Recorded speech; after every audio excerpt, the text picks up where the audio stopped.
What's up everyone, welcome back to another YouTube video. Yesterday I went to the beach and just relaxed for the day. I did some stuff for the group and then I also did some stuff for the YouTube channel. I just did not film at all yesterday. I took a day off from filming, but even though I had more of a chill day, I still made sure I stayed productive and worked in other areas. And then today I was just looking at the charts, getting some other stuff done. But in this video I'm going to be answering 10 of your guys' questions that you guys have asked me. So let's just go ahead and get right into the video. Alright, the first question is, did you lose a lot of money when you started trading? I lost quite a few $1,000s. I remember very early into my trading journey, I deposited $3,000 into a live futures account and I ended up blowing that in 1 to 2 days. I forgot, it was either 1 or 2, but I lost that very, very quick. Losing $3,000 in 1 to 2 days, obviously I did not know what I was doing. So that was a $3,000 learning lesson. And then after that, I would throw like $200 into live account stuff. And honestly, I was blowing accounts after accounts. And then I got into the prop firm scene and I was not passing the challenge accounts. I just kept on blowing them and buying another one. And those Forex accounts were like $500, I think, for like 150 or 100K one. So I was spending a lot of money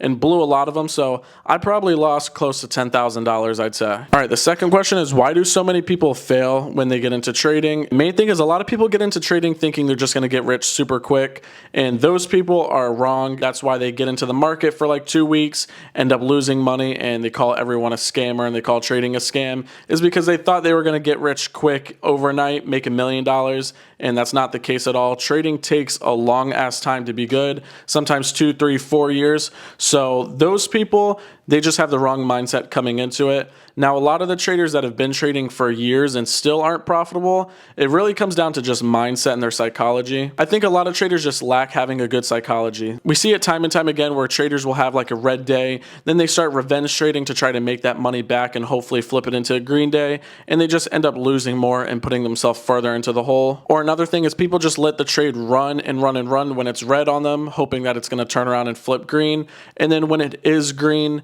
they just cut their winners way too quick. So their risk to reward is just not good and stuff. So when it comes down to it, it's really just a lot of people don't have the psychology on lock. You can find a winning strategy. For me, I use supply and demand. That might not work for some people, and some people it might. I just think some people don't have a strong enough mindset for it. All right, the third question is, what sessions do I trade? And I just trade New York session. I don't bounce around from like London, Asia, any of that. I only stick to New York session, and I usually trade sometimes at 8:30, but normally it's like 9:30 to 11 o'clock. All right, the fourth question is, are one-to-ones good? I see a lot of people say that's too low. So me personally, I catch a lot of one-to-ones, and I think one-to-ones are fine depending on your strategy. I'm profitable catching one-to-ones. I could catch 3 one-to-ones back-to-back and still be fine. You really just have to have good risk management. Obviously, the higher risk to reward you can get, the better. If you can catch a 1-to-2 or 1-to-3, that's way better than catching just a 1-to-1. But I've caught just 1-to-ones plenty of times, and I've been profitable. And I know other traders that only go for a 1-to-1. They take everything out and they are profitable. So if you have like a 70, 80, 85% win rate, you could definitely be profitable just catching 1-to-1s.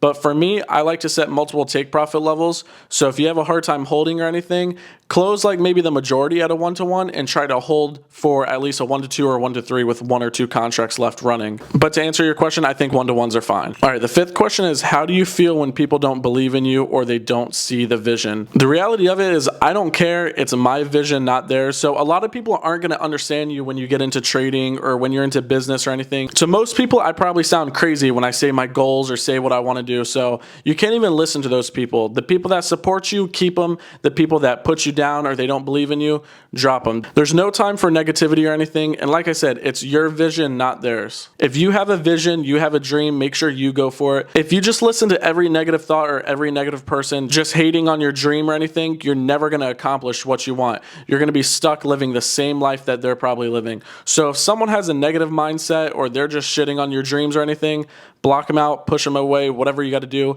Have the vision, make sure it's clear, and that's your destination. All right, the sixth question is, are your signals good for beginners? My signals are definitely good for beginners, and it's honestly good for any trader of any skill level. So the way my signals work is my entry level is always going to be set by a limit order, and it's going to be sent way before we actually enter the trade. So some people like to do market order signals and they send it and a minute later it's way too late. For me, I can send my signal 15, 20 minutes, maybe even an hour sometimes before the setup actually happens. So it can give you guys plenty of time to enter. And I believe limit orders are the most accurate, so that's why I do that. But like I said, they're definitely good for beginners, or if you're even an expert trader and you just need signals, they're definitely good for you. And if you guys want to check it out and join, make sure you click the link in my YouTube bio or my Instagram bio, which is OAlexZ, and it'll take you right to where you can join the group. All right, so the seventh question is, how do you get over second guessing yourself when entering? All right, so honestly, this is just having confidence in your strategy and in yourself, and that's going to come with time in the market. One thing you're going to have to do to become a better trader, and there's no shortcuts to it, is to have your chart time. I used to second guess myself every single time when entering a trade,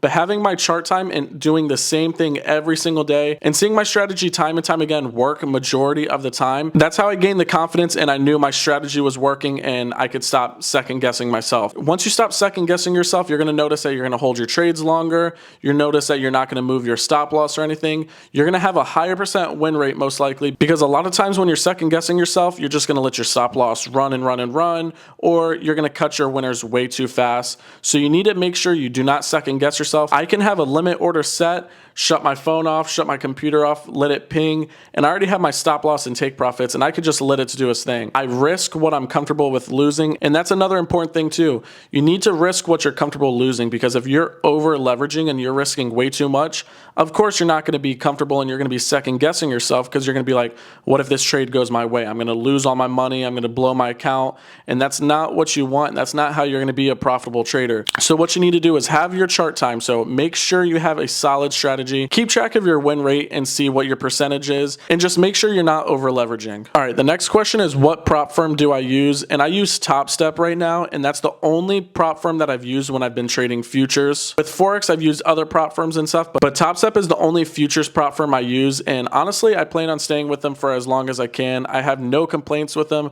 The customer service has been good. The withdrawals have been pretty quick, so everything has been really, really good. So I definitely recommend Top Step. So just make sure you do your research and see which one works best for you and your trading style. All right, the next question is, do I have a live account? And I do have a live account, but I honestly don't trade it all that much. I've really just been focusing on the prop firms and trying to stack as many funded accounts as I can and just building the buffers up in those. So I do have a live account, but I really don't use it much. I definitely plan on maybe depositing some more money into my live account though, and seeing what I can do with, and maybe trading it a little more often. And I do want to look for a better broker that I can deposit my money in. So I'm going to be doing that type of research, seeing what works best for me then. But for right now, I mainly only trade the prop firms. Now, the last question is, do I prefer futures or Forex? I prefer futures, just between the spreads and then just how the platforms operate and stuff. My futures journey has been a lot simpler and a lot easier than my Forex journey. So I definitely prefer futures, and I'm going to be staying with futures. I don't ever see myself return back to Forex. All right, guys, those were some questions that you guys have asked me, and I just figured I'd go ahead and answer those today. I'm probably just going to edit this video today,